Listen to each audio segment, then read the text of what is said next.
Welcome to the Daily Bible for Kids podcast. The day is June the 1st. My name's Hunter, and we are reading through the Bible. Every day, kids from all around the world gather here to listen to these amazing stories from Genesis all the way to the book of Revelation. And today, we are back in the book of Daniel, chapter 5. King Belshazzar didn't learn any lessons that he should have from King Nebuchadnezzar, specifically about the importance of being humble and honoring God. Let's see what happens next in Daniel chapter 5. Many years later, King Belshazzar gave a great feast for 1,000 of his nobles, and he drank wine with them.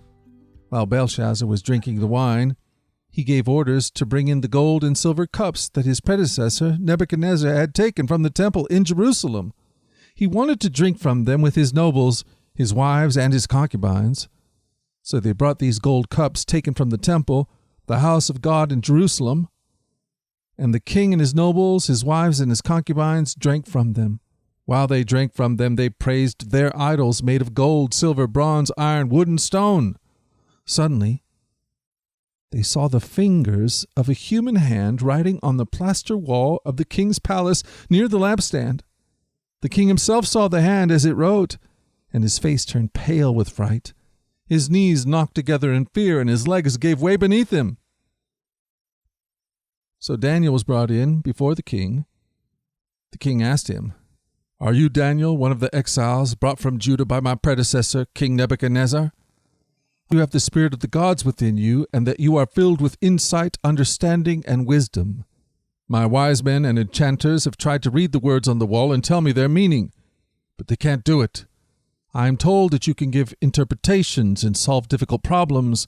If you can read these words and tell me their meaning, you will be clothed in purple robes of honor, and you will have a gold chain placed around your neck. You will become the third highest ruler in the kingdom."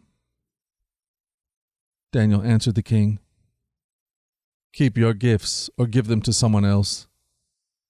But I'll tell you what the writings mean. Your Majesty, the Most High God gave sovereignty, majesty, glory, and honor to your predecessor, Nebuchadnezzar. He made him so great that the people of all races and nations and languages trembled before him in fear. He killed those he wanted to kill and spared those he wanted to spare. He honored those he wanted to honor, and he disgraced those he wanted to disgrace. But when his heart and mind were puffed up with arrogance, he was brought down from his royal throne and stripped of his glory. He was driven from human society. He was given the mind of a wild animal and lived among the wild donkeys. He ate grass like a cow and was drenched with the dew of heaven until he learned that the Most High God rules over the kingdoms of the world and appoints anyone he desires to rule over them. You are his successor, O Belshazzar, and you knew all of this. Yet you have not humbled yourself, for you have proudly defied the Lord of heaven and have had these cups from his temple brought before you. You and your nobles and your wives and concubines have been drinking wine from them while praising gods of silver, gold, bronze, iron, wood, and stone, gods that neither see nor hear, nor know nothing at all. But you have dishonored the God who gives you the breath of life and controls your destiny. So God has sent this hand to write this message. This is the message that was written. Mene, mene, tekel, and parsin. This is what the words mean. Mene means numbered. God has numbered the days of your reign and has brought it to an end. Tekel means weighed. You have been weighed on the balance and have not measured up.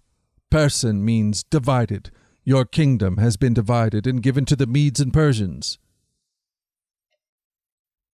Then at Belshazzar's command, Daniel was dressed in purple robes. A gold chain was hung around his neck, and he was proclaimed the third highest ruler in the kingdom. That very night, the Babylonian king was killed. Wow, what a story. God had a message for Belshazzar, and the message was this: time's up. The king had refused to honor God, So God decided to take away Belshazzar's kingdom. The message is clear for all of us as well.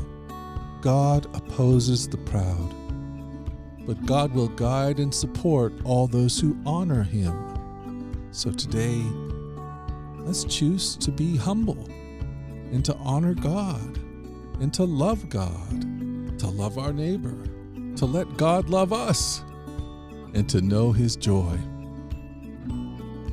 Amen. Well, hey guys, we've done it again. We've spent another day in the Bible, and I plan on being back here again tomorrow to do the same thing, Lord willing. Lord willing, and the creek don't rise. I plan on being here. Until that time, let's go forward in God's joy. Let's let his joy be our strength. And let us always remember this, that you are loved. No doubt about it. Alrighty, I'll talk to you again tomorrow. You guys take care.